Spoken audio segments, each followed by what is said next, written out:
Now, before we were talking about hypnotherapy, you did made mention of suggestion hypnotherapy.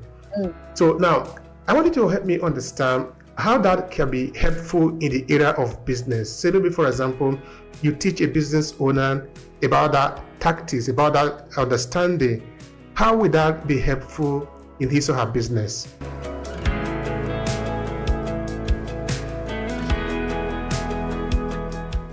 Okay. So, suggestion hypnotherapy, suggestion hypnosis is probably the lightest form of hypnotherapy, and it's probably the most widely practiced. There are many hypnotherapists out there who will only do suggestion hypnosis, and quite a lot of them will use scripts, so that once their client has got their eyes closed, then the therapist will read from the script.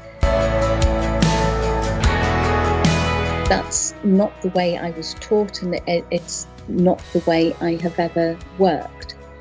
But I do sometimes use suggestion hypnosis to reinforce ideas that the client already has, and it's quite often along the topic of self-confidence, for example, where somebody has done a lot of preparation for a presentation or a big meeting that they're about to chair or to speak at, but they're just lacking in confidence that they're going to be able to deliver and sound as knowledgeable as they actually are.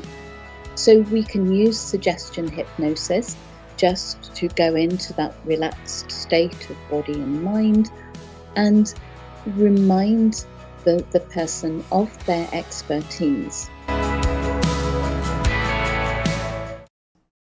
Okay, so suggestion hypnotherapy, suggestion hypnosis is probably the lightest form of hypnotherapy, and it's probably the most widely practiced. There are many hypnotherapists out there who will only do suggestion hypnosis, and quite a lot of them will use scripts, so that once their client has got their eyes closed, then the therapist will read from the script. That's not the way I was taught, and it's not the way I have ever worked. But I do sometimes use suggestion hypnosis to reinforce ideas that the client already has, and it's quite often along the topic of self-confidence, for example, where somebody has done a lot of preparation for a presentation or a big meeting that they're about to chair or to speak at, but they're just lacking in confidence that they're going to be able to deliver and sound as knowledgeable as they actually are. So we can use suggestion hypnosis just to go into that relaxed state of body and mind and remind the person of their expertise.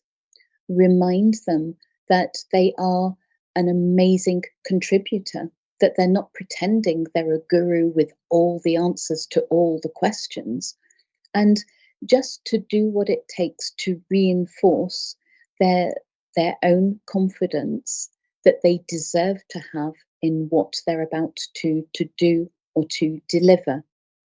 But if somebody comes to me and they have a very deep-rooted cause of a low self-esteem or a complete lack of self-confidence, then we need to go much deeper, and we need to find out what we call the initial sensitizing events. What happened early on in that person's life that meant that they lost their healthy level of self-esteem or their level of self-confidence. Because on that topic, we all come into this world with a healthy, fully formed self-esteem. We are born saying, "Ta-da, I'm here, love me, look after me, feed me, nourish me, care for me," and we believe that we deserve those things. It's what happens to us in life after that moment that will either reinforce our self-esteem or detract from it, diminish our self-esteem. So in those cases, we need to go deep in order to repair those wounds, to heal those hurts, and then we can work back up to the top and finish with that suggestion, hypnosis, and that reinforcement that you are enough. So the two levels there, we can work on self-confidence by just doing some suggestion hypnosis. If the person is almost there, they're just having the jitters because this is a particularly important meeting or project that their whole business is depending on, or that the stakes are very high. But if this is a chronic lack of self-confidence or low self-esteem, then suggestion hypnosis is just like trying to put a plaster on a broken bone with an open wound. It's just not going to cut it, and certainly won't last for any length of time. You said we need to go deep. I like that a lot. The other day I was interviewing a guest here who at a point as if maybe he wanted to apologize for going deep. I said, no. That is where you need to go. That is where we need to be. You need to go deep if we want to help people to understand. I was telling you before here, we are not in haste. We take the time to explain things to people so that they can understand. Yes. There is nothing of substance that you can get on the surface. No. If you want to get anything real substantial, you need to go deep. Absolutely, yeah. I totally agree. Mm-hmm. All right. Now, talking of suggestion and talking of the subconscious, there is a thought that I was having in mind. Is it possible that you could actually reprogram your mind or reprogram somebody's mind? You see, for a very long time, people have been talking of the idea of brainwash. But sometimes we don't really understand it. People think maybe you need to take a soap and wash yourself, but it's not that. So it is with all this technology that we have today, talking of neuro-linguistic programming and the rest of it, through hypnosis, is it possible that somebody can actually reprogram his mind or get somebody else reprogram his mind? Help me understand that. Okay. So again, we have to have a willingness on the part of the individual to change their mind or their behavior. Now, if we're talking about a young person, a child who is being brought up in a very radical setting, whatever part of the world or culture or radical setting we're talking about, it doesn't matter.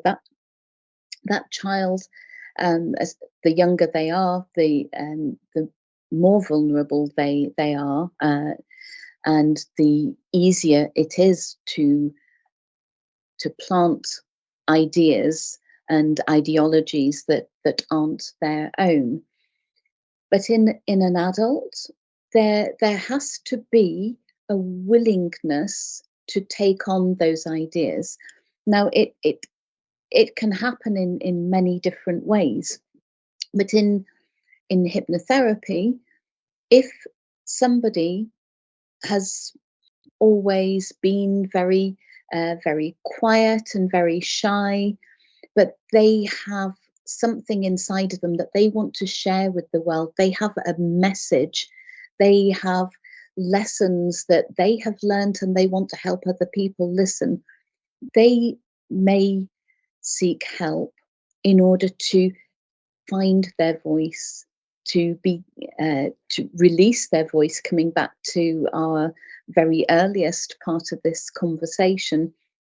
And so they are wanting to change. They are wanting to be able to use their voice to stand up, to address big crowds, to talk in person.